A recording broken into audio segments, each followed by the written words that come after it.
បាទស្វាគមន៍អ្នកគុណនិយមគ្រប់បាក់ទាំងអស់គ្នាសាជាថ្មីម្ដងទៀតមកកាន់ពិភពគុណ TV ក៏ដូចជាវីដេអូសម្រាយរឿងទឹកដីធម្មពលវិញ្ញាណវគ្គ2ដែលជាភាគទី48របស់យើងដែលសក់ឃើញអត់មានត្រឡប់មកផុសក្នុងពិភពគុណ TV ក៏ប្រហែលជាអ្នកខ្លះហានគិតថាអត់មានច្រឡំហើយក៏ប៉ុន្តែតាមពិតទៅគឺអត់នោះទេអត់មានបន្លំយកតែម្ដងដោយសារតែ Channel ដែល Roman Admin ក៏អត់ដឹងថាកាត់អី YouTube វាអត់ធ្លាក់សឹកចេះឲ្យសោះមានអ្នកខ្លះហានមួយចំនួនក៏គាត់ comment ប្រាប់ថាក៏ដោយសារតែឈ្មោះ Admin ដាក់ដដែលពេកបើបែបនេះមើលទៅលើក្រោយ Admin ក៏ប្រហែលជាលែងបានប្រើនៅឈ្មោះនឹងទៀតហើយតែជាក់ស្ដែងយ៉ាងណា Admin ក៏មិនទាន់សម្រេចចិត្តនោះដែរគឺគ្រាន់តែសាក់លបងផុសជាមុនសិនចូលមកដល់សាច់រឿងរបស់យើងចាប់ផ្ដើមឡើងដោយអ្នកទាំង3ដែលកំពុងតែធ្វើការស្រូបចូលនៅឆ្អឹងព្រលឹងនៅពេលនេះធម្មពលព្រលឹងរបស់យូហៅគេឈានទៅដល់ level 30ហើយវងតង់ក៏ឈានទៅដល់ level 30ដូចគ្នាអ្នកទាំងពីរអ្នកទាំង3នឹងក៏ពិតជាសប្បាយចិត្តខ្លាំងមែនតើក៏ប៉ុន្តែភ្លាមនោះផងដែរក៏ស្រាប់ទៅលើនៅសំឡេងដ៏កំណាចមួយថា Sensor ប្រញាប់ជួយមកខាងក្រៅភ្លាមមកគ្រាន់តែសម្រេចក្រហមមួយនេះគឺធ្វើឲ្យទឹកសមុទ្រចាប់ផ្ដើមមានរលកបោកបក់ច្រាំងធំសិស្សទាំងឡាយដែលនៅខាងក្នុងគឺពិតជាភ្ញាក់ផ្អើលខ្លាំងមែនតើហួយូហៅក៏បានសួរទៅកាន់ព្រឹទ្ធាចារ្យថាតើមានរឿងអ្វីកើតឡើងទៅព្រឹទ្ធាចារ្យប្រាប់ថាគ្មានអ្វីនោះទេទុកឲ្យ Sensor ជាមួយនឹងអ្នកដទៃទៀតគេគឺជាអ្នកចាត់ចែងទៅភ្លាមនោះយើងក៏បានឃើញជើងខ្លាំងប្រចាំសាលាបានហោះចេញទៅរីឯនៅឯសមុទ្រឯនេះវិញក៏មាននៅជើងខ្លាំងដែលគឺជាអ្នកបង្កឲ្យសមុទ្រមានរលកធ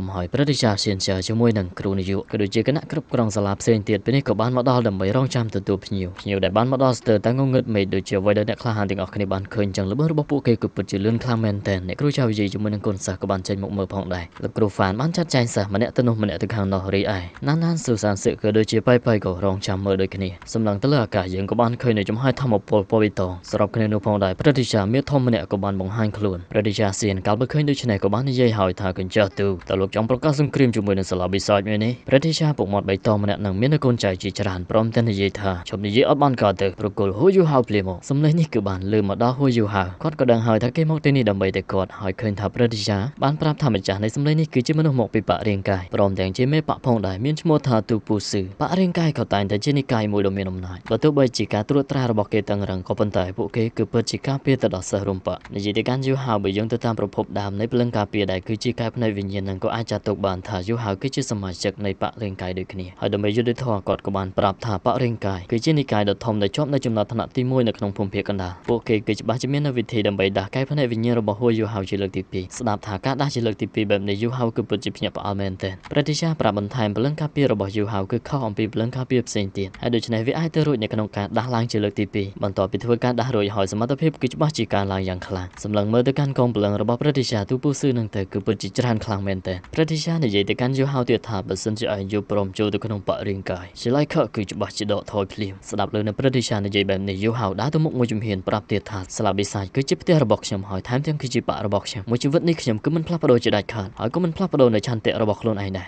ស្ដាប់លើដូច្នេះហើយសៀវជាមួយនឹងវងតងគឺពិតជាពេញចិត្តយ៉ាងខ្លាំងរីឯព្រឹទ្ធាចារ្យក៏បាននិយាយថាគ្មានល្អក្លែងមកកាន់ព្រឹទ្ធាចារ្យសៀននៅវិញឃើញនៅព្រឹទ្ធាចារ្យនោះសម្ដែងរឹតហើយគាត់ក៏នៅចាំឯទៀតបញ្ចេញនៅព្រលឹងការពារដែលគឺជាស្ដេចគោរបស់គាត់មិននឹងគោស្អីទេភ្លេចបាត់ហើយប្រិមិត្តជាទីមេត្រីអ្នកគុណនិយមគ្រប់បកជាទីរាប់អានពេលនេះជើងខ្លាំងដែលមាននៅព្រលឹងការពារជាលក្ខណៈប្រភេទរាងកាយក៏ដូចជាមាននៅមាឌធំដូចគ្នាកម្រិតយុទ្ធសាស្ត្រក៏ប្រហាក់ប្រហែលគ្នាបានសម្រុកចូលទៅស្រែករៀងខ្លួនយុទ្ធសាស្ត្ររវាងអ្នកខ្លាំងនិងអ្នកខ្លាំងប៉ះគ្នាគឺជាហេតុធ្វើឲ្យអ្នកដែលមិនសូវខ្លាំងខ្ទាតចេញទៅជើងខ្លាំងទាំងពីរប្រយុទ្ធស្រែកចុះស្រែកឡើងក៏ត្រូវបានខ្ទាតចេញរៀងខ្លួនគ្រាន់តែចំហាយនៃធម្មពលនេះគឺពិតជាធ្វើឲ្យគ្រប់គ្នាពិបាកទ្រាំខ្លាំងមែនទែនទូពូស៊ឺគាត់ក៏បាននិយាយថាលោកនិងខ្ញុំមាននៅកម្រិត98ដូចគ្នាក៏ប៉ុន្តែលោកគ្មាននៅកងពលឹង10000ឆ្នាំដល់ទៅ2កងលោកគឺច្បាស់ជាមិនអាចបញ្ឈប់ខ្ញុំបាននោះទេភ្លាមនោះផងដែរក៏ស្រាប់តែចំហាយពន្លឺមួយចាំងជះឡើងទៅខាងលើព្រមទាំងលេចឡើងនៅស្រមោលនៃគិរីទៀតផងទូពូស៊ឺក៏បាននិយាយថាគឺជាពន្លឺនៃអាទិទេពសមុទ្រចង់គាំងហើយថាលោកនៅមិនទាន់ស្លាប់ឯមែននេះក៏លេចទៅកាន់កែវភ្នែកនេះគិរីពោពេញទៅដោយពន្លឺចែងចាំងដូចមាសសំឡេងរបស់ព្រឹទ្ធាចារ្យមូក៏បានតបថាអតីតកាលរបស់ខ្ញុំវាបានខ្លាចទៅជាផេះទៅហើយគ្មានអ្វីដែលត្រូវរំលឹកពីអត្តន័យស្លាប់ឬក៏រស់ទៀតនោះដែរលោកគឺគ្រាន់តែដឹងថាសិស្សរបស់ខ្ញុំហួយយូហៅគឺបានសម្រេចចិត្តស្នាក់នៅក្នុងសាលាបិសាចហើយបើសិនជាលោកហ៊ានទៅធ្វើអ្វីប្រទេសផ្ដាស់តំណាប់នោះអញ្ចឹងក៏មិនទោសថាយើងទៅជីកភ្នូដូនតារបស់ឯងដើម្បីផ្ដោះនៅការបកស្រាយស្ដាប់លឿនចឹងហើយទូពូស៊ឺក៏បាននិយាយថាយល់មុខដល់លោកអញ្ចឹងបញ្ហានៅថ្ងៃនេះបំភ្លេចចោលទៅក៏ប៉ុន្តែក្មេងប្រុសម្នាក់ហ្នឹងបរិយាកាយគឺមិនបោះបង់គេជាដាច់ខាតភ្នំមិនផ្លាស់ប្ដូរទឹកនៅតែហូរស្ដាច់នាគមាសជួបគ្នាពេលក្រោយទៀតរួចហើយពួកគេក៏បានចាក់ចែងទៅព្រឹទ្ធាចារ្យសៀនជាមួយនឹងគណៈគ្រប់គ្រងសាលាក៏បានមកដល់ទីនេះធ្វើការគោរពទៅកាន់ព្រឹទ្ធាចារ្យមូបានប្រាប់ឲ្យនាយកសៅជើក៏ដូចជាអ្នកដទៃទៀតទៅមើលមនុស្សក្នុងក្រុងមុនទៅគ្រប់គ្នាក៏បានហោះចេញទុកតែព្រឹទ្ធាចារ្យសៀនម្នាក់ព្រឹទ្ធាចារ្យបានហៅគាត់ឲ្យចូលខាងក្នុងក៏ដូចជានិយាយថានៅក្នុងអាណាចក្រប្រហាក់ប្រហែលគ្នាមាននៅសម្ពាធតិចតួចវាក៏មិនមែនជាបញ្ហាធំដុំអ្វីនោះទេនិយាយអំពីផ្នែកកម្លាំងរាងកាយព្រលឹងការពារដែលគឺជាប្រភេទរាងកាយ គឺមាននៅភាពយូនិកដែលគឺជារបស់ខ្លួនព្រឹទ្ធាចារ្យសៀនគាត់គឺគ្រាន់តែពិបាកភ្នែកមើលបរិយាកាយនោះក្អេងក្អាងព្រឹទ្ធាចារ្យមូក៏បានរំលឹកថានៅពេលនោះបងប្រុសរបស់គេក៏ជាអតីតនៃមេបរិយាកាយក៏មិនខកអំពីប្អូនប្រុសរបស់គេទូពូស៊ឺនឹងដែរហើយពេលនោះគាត់ក៏បានប្រយុទ្ធជាមួយនឹងគេបានយកឈ្នះដោយសំណាងក៏ប៉ុន្តែក៏ធ្វើឲ្យប្រភពដើមរបស់គាត់រងរបួសខ្លាចទៅជាពិការភាពអស់មួយជីវិត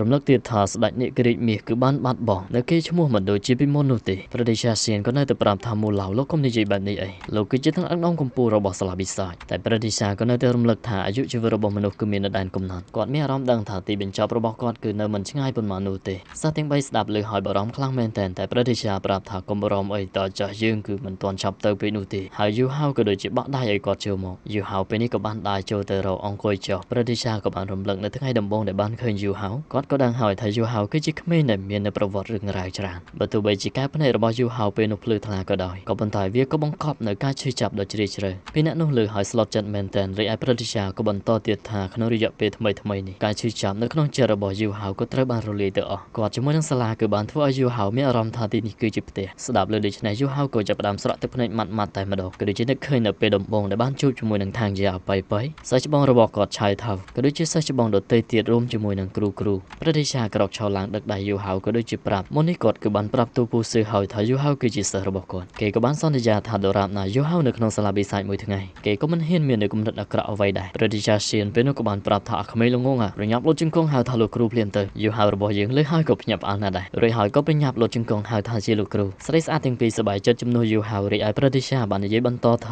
ក្មេងទាំងពីរអីនឹងក៏មិនអន់នោះដែរឲ្យសែវចាប់ពីថ្ងៃនេះទៅរៀនជាមួយនឹងព្រឹទ្ធាចារ្យសៀនសើលើបែបនេះសែវក៏ប្រញាប់ទៅចិត្តក៏ដូចជាលុតជង្គង់ធ្វើការគោរពទៅកាន់លោកគ្រូព្រឹទ្ធាចារ្យសៀនតបថាល្អណាស់ក្រោកឡើងរួចហើយព្រឹទ្ធាចារ្យមូក៏បាននិយាយទៅកាន់វងតុងនាងគឺមាននៅធាតុនៃពន្លឺឲ្យធ្វើជាសិស្សរបស់គាត់ដែរមកនាងដែរចូលមកព្រមទាំងនិយាយថាធ្វើបែបនេះគឺមិនស្មើភាពនោះទេក៏ព្រោះថានាងគឺជាធម្មជាតិនៃពន្លឺដូចជាគាត់អញ្ចឹងហើយគាត់ក៏ធ្លាប់បាននិយាយថាគឺមិនមែនជាសិស្សនៃរាជធានីទឹកភ្លៀងជាមួយនឹងធាតុនៃពន្លឺនោះទេហើយកន្លែងនេះគេប្រហែលជាប្រែខុសហើយវងតុងក៏បានប្រាប់ថាអញ្ចឹងព្រឹទ្ធាចារ្យមិននឹងអាចចិត្តល្អទទួលយកនៅសិស្សមួយទៀតទេព្រឹទ្ធាចារ្យបានសើចថាគឺពិតជាត្រឹមត្រូវហើយក៏ប៉ុន្តែលើកនេះគាត់មាននៅករណីលើកលែងទទួលយកនៅសិស្សចំណិត2នាក់ទៅចុះលើដូច្នេះវងតុងគឺពិតជាសប្បាយចិត្តខ្លាំងមែនទែនប្រញាប់មកលុតជង្គង់ថ្វាយបង្គំលោកគ្រូព្រឹទ្ធាចារ្យបានជួយលើកនាងឡើងអ្នកទាំងពីរនៅពេលនេះគឺពិតជាឋានៈមិនតូចនោះទេព្រឹទ្ធាចារ្យមូពេលនេះបើកភ្នែកម្ដងទៀតព្រមទាំងនិយាយថាថ្ងៃនេះគឺពិតជាអ៊ូអរខ្លាំងណាស់មានភ្ញៀវមកពីចម្ងាយទៀតហើយព្រឹទ្ធាចារ្យសៀនប្រាប់ថាទុកឲ្យគាត់ទៅប្រើនៅល្បឿនដ៏លឿនទៅដល់តែមើលទៅដូចជាគ្មានឃើញអ្វីសោះអញ្ចឹងគាត់ក៏ចាប់ផ្ដើមបញ្ចេញនៅក្រញ៉ាំដ៏ធំធ្វើការវាយប្រហារទៅក៏លេចឡើងនៅរូបរាងនៃព្រឹទ្ធាចារ្យម្នាក់នឹងហើយដែលគាត់គឺជាជីនហុងឈិនមកដល់ភ្លាមអបដៃយ៉ាងសង្ហាថាអូតើនេះគឺជាស៊ីឡៃខមែននេះព្រឹទ្ធាចារ្យសៀនក៏បានប្រាប់ថាលោកម្ចាស់អញ្ជើញម្ចាស់វិមានមីងតើចូលក្នុងពិភាក្សាគ្នាលេងជីនហុងឈិនលឿនចឹងគាត់ក៏ឆ្ងល់ខ្លាំងណាស់ដែរពីព្រោះថាគេគឺពិតជាអញ្ជើញគាត់ឲ្យចូលទៅក្នុងមែនព្រឹទ្ធាចារ្យមូណែនាំប្រាប់មកកាន់ព្រឹទ្ធាចារ្យសៀនទៀតថាអញ្ជើញគេឲ្យចូលមកក៏ដូចជាប្រាប់ទៅកាន់ស៊ីនលីងឲ្យនាំមនុស្សទៅកាន់ព្រៃខាងក្រៅនៃខ្លោងទ្វារក្រុងខាងជើងមើលថានៅទីនោះទទួលបានផលអ្វីខ្លះទេពេលនេះព្រឹទ្ធាចារ្យជីនហុងក៏បានដើរចូលមកក៏ដូចជានិយាយថាខ្ញុំខ្វះការគូសុំសួរនៅនាមតកូររបស់រៀមច្បងព្រឹទ្ធាចារ្យមូតបថាតើឃើញចោះខ្ញុំមានរហស្សនាមថានាគមាសក្រំតែលើនៅរហស្សនាមក៏បានស្គាល់ឈ្មោះតែម្ដងគឺជាស្ដេចនាគមាសមូអិនពេលនេះណែនាំខ្លួនថាគឺជាជីនហុងឈិនខ្វះការគូសមចំពោះរៀមច្បងហើយព្រឹទ្ធាចារ្យមូក៏បានសួរថាគេមកទីនេះក៏ព្រោះតែចង់បាននៅដាវនៃការវិនិច្ឆ័យអាទិទេពទៅវិញមែនទេបញ្ចេញនៅដាវនោះមកប្រាប់ថាវាគឺស្ទើរតែយកនៅជីវិតរបស់សិស្សគាត់អញ្ចឹងហើយសូមអភ័យទោសដល់គាត់ដែលមិនអាចប្រគល់ឲ្យទៅវិញបានជីនហុងឈិនលេងចឹងគាត់ក៏រៀងដកទាំងហាមធំដែរព្រឹទ្ធាចារ្យមូបន្ថែមទៀតថាលុះត្រាតែគេអាចជួយសង្គ្រោះនៅសិស្សរបស់គាត់បានដោយសារតែបែបនេះជីនហុងឈិនក៏បានសូមឲ្យគាត់នាំទៅព្រឹទ្ធាចារ្យពេលនេះដកព្រលឹងរបស់គាត់តែម្ដងរួចហើយបើកនៅទ្វារមួយនៅទីនេះគឺពោពេញទៅដោយចំហាយទឹកកកនៅខាងក្នុងយើងបានឃើញនៅម៉ាសៀវថាវយូហៅគឺពិតជាភ្ញាក់ផ្អើលមែនទែនក៏ប៉ុន្តែព្រឹទ្ធាចារ្យហាមគាត់មិនឲ្យចូលទៅជាតិរីឯជីនហុងឈិនក៏បានចូលទៅមើលពិនិត្យចុះឡើងមើលទៅកាន់អាការៈរបស់នាងក៏ដូចជាដឹងថាបើសិនជាបង្ខំបណ្ដេញចេញឬក៏ដោះស្រាយដោយបង្ខំនោះគឺច្បាស់ជាបង្កឲ្យមាននៅរបួសរាងកាយនៅទីនេះគ្រាន់តែសត្វមេអំបៅចូលមួយក៏ត្រូវតែស្លាប់ភ្លាមៗដែរជីនហុងឈិនក៏គ្មានមធ្យោបាយអ្វីនោះដែរបានត្រឹមតែប្រាប់ថាឃុំនាងបែបនេះគឺជាមធ្យោបាយដ៏ល្អបំផុតហើយក្នុងពេលបច្ចុប្បន្នដោយសារតែបែបនេះព្រឹទ្ធាចារ្យមូក៏មិនអាចប្រកល់នៅដែរនៃការវិនិច្ឆ័យអាទិទេពនោះត្រឡប់ទៅវិញដែរហើយដូច្នេះបានអញ្ជើញគេឲ្យត្រឡប់ទៅវិញជីនហុងឈិនក៏ផ្លាស់ប្ដូរនៅទឹកមុខទៀតហើយមុននឹងដើរចេញក៏បានយកដៃប៉ះលើក្រែទឹកកកនេះផងដែរទៅដល់វិញហើយព្រឹទ្ធាចារ្យមូក៏បានសួរត្រង់តែម្ដងថាតើលោកអាចប្រាប់ខ្ញុំបានទេរវាងវិមានអាទិទេពសមុទ្រព្រមទាំងមីងតើថងតើមួយណាខ្លាំងជាងទៅជីនហុងឈិនបានឆ្លើយប្រាប់ក៏ដោយសារតែគេគឺមិនដឹងគ្រប់យ៉ាងអំពីវិមានអាទិទេពសមុទ្រនោះឡើយក៏បើដូច្នេះគេក៏មិនហ៊ានធ្វើការវិនិច្ឆ័យនោះដែរសួរទៀតហេតុអ្វីបានជាមិនយកខ្ញុំជាមួយនឹងលោកម្ចាស់សៀនគឺជាឧទាហរណ៍ទៅនៅក្នុងរយៈចម្ងាយ100ម៉ែត្រព្រឹទ្ធាចារ្យសៀនគឺច្បាស់ជាអាចយកឈ្នះគាត់ក៏ប៉ុន្តែបើសិនជាបន្ថែមរយៈចម្ងាយរហូតដល់គីឡូគាត់ក៏អាចជួយសង្គ្រោះខ្លួនឯងក៏ដូចជាដកថយទៅបានហើយបើសិនជារយៈចម្ងាយ10គីឡូនោះគេក៏ប្រកាសចិត្តថាអាចយកឈ្នះ នៅប្រទេសសាសៀនបានហើយបើសិនជាមាននៅសង្គ្រាម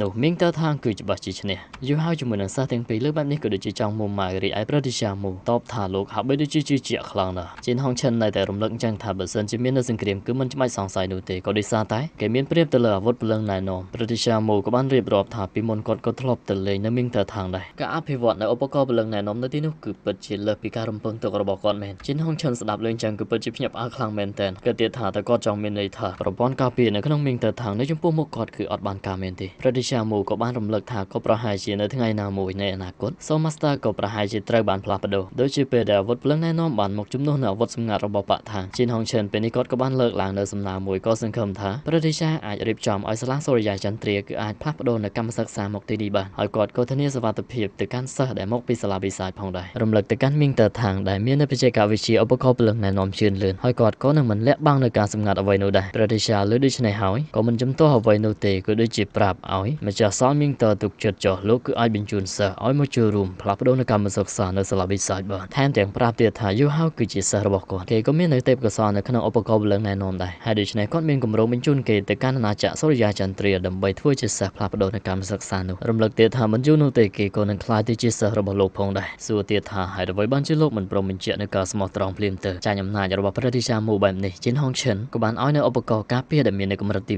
9មួយដែលវាមានឈ្មោះថាពណ៌ជ័យនៃធូលីក្រហមពេលនេះប្រកល់ទៅកាន់សិស្សរបស់ប្រទេសសាជាអំណោយនេះចុះដើម្បីបញ្ជាក់អំពីមិត្តភាពនៃសាលាទាំងពីរផងដែរហើយក៏ដោយសារតែពេលនេះមេឃយប់ទៅហើយគាត់គឺត្រូវតែប្រញាប់ចាក់ចេញប្រទេសសាមូតែមួយម៉ាត់ប្រទេសសាសៀនបាននាំផ្លូវទៅហើយក្នុងពេលនោះឃើញថាប្តីប្រពន្ធរបស់លោកគ្រូក៏បានមកដល់ប្រទេសសាសួរហើយថាទទួលបានដែរទេដែលឡៃក៏លេចមកកាន់ជិនហុងឈិនមកដល់ខាងក្រៅសួរថាតើមានអ្វីកើតឡើងទៅពួកគេរាយការណ៍ប្រាប់ថាពួកយើងគឺត្រូវបានគេវាយប្រហារលើដូច្នេះហើយគាត់ក៏ពិតជាមុំមកក្តៅក្រហាយនិយាយថាជាឡៃខើផ្ញើទុកសិនចុះអ្នកគ្រូលីងពេលនេះក៏បាននិយាយប្រាប់ថាជិនហុងឈិនក៏បានលាក់វានៅខាងក្រៅក្រុងវិសាចហើយគាត់ក៏បានប្រមូលយកមកទាំងអស់មើលទៅកាន់គ្រូនាយករងគឺពិតជាសប្បាយចិត្តខ្លាំងណាស់ពីព្រោះថាកំភ្លើងធំមាននៅកម្រិតទី9យកវាមកស្រាវជ្រាវគឺច្បាស់ជាមាននៅការរីកចម្រើនដ៏ធំទៀតហើយវងតងនិយាយហើយថាវាគឺពិតជាគួរឲ្យខ្លាចខ្លាំងណាស់តាមពិតនៅពេលដែលជិនហុងឈិនធ្វើការចរចាជាមួយនឹងប្រទេសសាមូបែរជាតម្រង់នៅអាវុធព្រលឹងណែនាំកម្រិតទី9មកកាន់ក្រុងវិសាចអញ្ចឹងសោះពួកគេគឺត្រៀមខ្លួនប្រយុទ្ធស្លាប់រស់គ្រប់ពេលវេលាយូហៅក៏ចាប់ផ្ដើមគិតហើយថាគឺពិតជាសាហាវខូខើហើយគាត់ក៏នឹងចិត្តខ្លាចទៅជាសិស្សផ្លាស់ប្ដូរកម្មសិក្សារបស់គេដែរមិនទាន់ដឹងថាយ៉ាងណាយ៉ាងណីផងក៏ហាក់បីដូចជាឃើញនៅប្រទេសសាម្នាក់នឹងក្រហមបាត់ទៅហើយជាលទ្ធផលធ្វើឲ្យសាច់រឿងរបស់យើងក៏ត្រូវបានស្លេះតែត្រឹមនេះឯងដើម្បីកុំឲ្យយប់យន្តសបិនយូរយើងមកមើលនៅ trailer វគ្គបន្តបន្តិចទៅឃើញថាជិនហុងឈិនត្រឡប់ទៅវិញជួបជាមួយនឹងជាងខ្លាំងអាត់កំបាំងម្នាក់ប្រាប់ថាសាលាបិសាចគឺមិនងាយស្រួលដើម្បីបំបាច់នោះទេគេក៏បានសួរហើយថាតើមានវិធីអ្វីសម្រាប់គេដើម្បីអាចຕົកនៅធម្មពលដ៏ខ្លាំងក្លារបស់សាលាបិសាចបានទេភ្លាមនោះយើងក៏ស្រាប់តែបានឃើញនៅសៀវថាវបើកនៅកែវភ្នែកដ៏ក្រហមចិនឆ្អៅក៏ប្រហែលជា